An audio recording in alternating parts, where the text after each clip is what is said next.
Zaburi ya 30. Zaburi iyi ni indirimbo yaririmbwe ubwo bezaga inzu.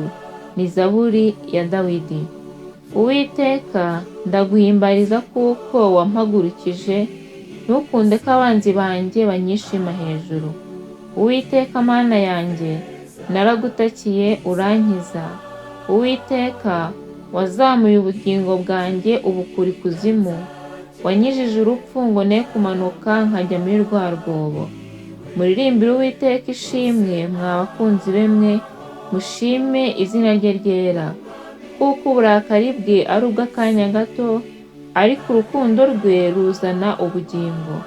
Ahari kurira kwararira umuntu nijoro, ariko mu gitondo impundu zikavuga.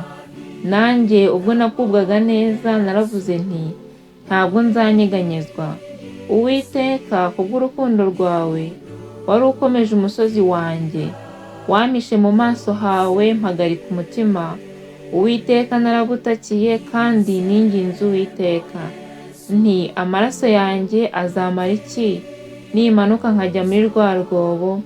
Mbese umukungugu uzaguhimbaza, uzatura umurava wawe. Uwiteka, nyumva umbabarire. Uwiteka, mbera umutabazi. Uhinduye umuborogo wanjye imbyino, unyenyuruye ibigunira byanjye, unyenyeza ibyishimo. Kugira ngo ubwiza bwanjye bukuririmbire ishimwe budaceceka, Uwiteka Mana yanjye, nzagushima iteka ryose. Haleluya.